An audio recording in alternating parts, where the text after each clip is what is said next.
আসসালামু আলাইকুম everyone, welcome back to my channel. আজকে আমি আপনাদের সাথে শেয়ার করব স্বাস্থ্যসম্মত এবং কম তেলে কীভাবে আপনি রমজানের জন্য ছোলা বুটটি বেজে নেবেন। আর মুসমুসে পেঁয়াজু আমাদের কার না পছন্দ, সেই রেসিপিটি আজকে আমি আপনাদের সাথে শেয়ার করব। অনেক সময় দেখা যায় যে আমাদের ডালটি ভিজিয়ে রেখে দিতে মনে থাকে না। মনে না থাকলে আপনি হালকা কুসুম গরম পানি দিয়ে ভিজিয়ে নিতে পারেন। আমি ছোলা বুটের ডালের সাথে কিছু কাবলি দিয়ে এবং কিছু পাকিস্তানি ডাল দিই, তাতে করে এই ডালটি ছোলা বুটের ডালটি খেতে খুবই সুস্বাদু হয়। এখানে আমি এখন একটি কড়াইতে, আমার কিন্তু মনে ছিল না, এই জন্য আমি 1 ঘন্টা হালকা কুসুম গরম পানি দিয়ে ভিজিয়ে রেখে বসিয়ে দিয়েছি। এরপর এতে অ্যাড করে দিয়েছি আমি 2টি আলু ছোট ছোট কিউব করে। এরপর এতে 1 চামচ আদা রসুন বাটা, 1টি দারচিনি, 1টি এলাচ থেতো করে, 2টি তেজপাতা, 1 চামচ লবণ, 1 চামচ লাল মরিচের গুঁড়ো, হাফ চামচ থেকে একটু বেশি হলুদ গুঁড়ো। এরপর এতে আমি দিয়ে দিব 3 চামচ পরিমাণ রান্নার রেগুলার তেল। এরপর এতে অ্যাড করে দিয়েছি হাফ কাপ থেকে বেশি পেঁয়াজ কুচি দিয়ে আমি নেড়ে ঢাকনা দিয়ে ডেকে রান্না করব। অনেক সময় আমাদের মনে থাকে না, আপনি ভালো করে ধুয়ে নিয়ে ঝটপট সাথে সাথে রান্না বসিয়ে দিতে পারেন। শুধু বলক ওঠার পর চুলার আঁচটা একদম মিডিয়াম লো করে নেবেন। আমার এখন দেখতে পাচ্ছেন অনেকটাই সফট হয়ে গিয়েছে। এখন আমি এতে দিয়ে দিব 1টি টমেটো আর দিব 1 চামচ জিরা গুঁড়ো এবং ধনিয়া গুঁড়ো দিয়ে আমি ভালো করে রান্না করে নেব। আর কোনো তেল ইউজ করব না। মাখা করে নামিয়ে নিয়ে স্বাস্থ্যসম্মতভাবে আপনি এইভাবে চনা বুটের ডালটা পরিবেশন করতে পারেন। দেখতে পাচ্ছেন কতটা লোভনীয় হয়েছে। এইভাবে আপনি রমজানের জন্য স্বাস্থ্যসম্মতভাবে ছোলা বুটটা রান্না করে নিতে পারেন। আর খাওয়ার সময় তো আমরা সব সময় সালাদ, সরষের তেল সব কিছু মিক্সড করে, পেঁয়াজু, বেগুনি, আলু সবগুলো মিক্সড করে খাই। 2-3 দিন পর্যন্ত আপনি ফ্রিজের নর্মাল ঝাম্বারে রেখে খেতে পারবেন, কোনো নষ্ট হবে না।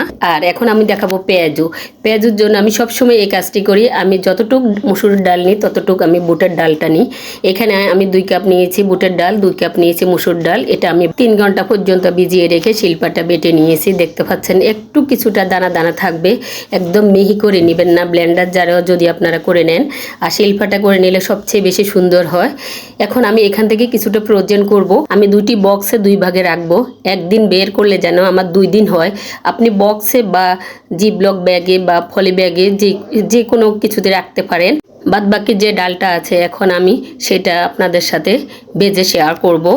এখানে আমি দিয়ে দিব এখন প্রথমে 1 চামচ দিয়েছি। এরপর আমি আরও কিছুটা দিয়েছি আদা রসুন বাটা। এরপর দিয়েছি এখানে হাফ চামচ লবণ। এরপর এতে অ্যাড করে দিব হাফ চামচ হলুদ গুঁড়ো। এরপর দিয়েছি হাফ কাপের মতো পেঁয়াজ। এরপর দিব 1 চামচ জিরে গুঁড়ো।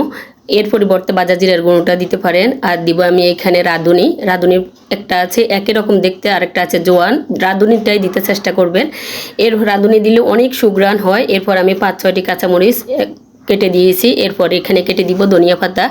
এই সিজনে ধনিয়া পাতা এবং পেঁয়াজটা একটু বাড়িয়ে দিতে চেষ্টা করবেন, তাহলে পেঁয়াজগুলো অনেক সুস্বাদু হয়। আমি ভালো করে মিক্সড করে নিয়েছি। নিয়ে যাওয়ার পর দেখতে পাচ্ছি একটু হলুদ গুঁড়োটা একটু মনে হচ্ছে কালারটা একটু ফ্যাকাশে দেখাচ্ছে, তাই আরও কিছুটা দিয়েছি। দেখতে পাচ্ছেন আমি সব এগুলো মেখে নিয়েছি। এখানে যতটুকু আছে অতটুকু আমার 2 দিন হবে। আমার বাসায় 6-7টি পেঁয়াজ বেজে নিলে হয়ে যায়। আমি এখন 6-7টি বেজে নিব। বাদ বাকিটা আমি আবার নর্মাল ফ্রিজে রেখে দিব। এটা ডিপ ফ্রিজে ফ্রোজেন করার কোনো প্রয়োজন নেই। পরের দিন আপনি বেজে নিলে এভাবে আপনি রেখে দিতে পারেন। কাঁচা পেঁয়াজ মাখা অবস্থা আপনি 1 দিনের বেশি রেখে দিবেন না। এরপর আমি এই তো দিয়ে দিয়েছি। আমার মনে হয় যেন ননস্টিকের ফ্রাই প্যান বা পাতিল থেকে পেঁয়াজু ভাজা বাকি কোনো ভাজা পোড়াগুলো বেশিরভাগই এইভাবে দস্তার কড়াইগুলোর মধ্যে বেজে নিলে সবচেয়ে ভালো হয়, খুবই মুসমুসে হয়। দেখতে পাচ্ছেন আমার পেঁয়াজগুলো সবগুলো কতটুকু ফুলেছে, কিন্তু আমরা বাইরে থেকে যখন কিনে নিয়ে আসি দেখা যায় যে প্রথমে মুসমুসে থাকে, পরে শক্ত হয়ে যায়, আটা থাকে, আলু থাকে। আপনি এইভাবে বাসায় যদি পেঁয়াজু বানিয়ে নেন, আপনার ছোট বড় সবাই খুবই পছন্দ করবে রমজানের জন্য। এই পেঁয়াজুগুলো খুবই মুসমুসে হয়। দেখতে পাচ্ছেন একটু হাত দিয়ে চাপ দিলে ভেঙে যায়, ভিতরে যেমন সফট, উপরটা খুবই মুসমুসে, খেতেও খুবই সুস্বাদু হয়। আপনি একবার ট্রাই করে দেখতে পারেন। আমাদের বাসায় তো এই পেঁয়াজুগুলো খুবই পছন্দ করে এবং অনেকক্ষণ পর্যন্ত আপনার এই পেঁয়াজগুলো মুসমুসে থাকে। আজকের মতো এখানে বিদায় নিলাম। আল্লাহ হাফেজ।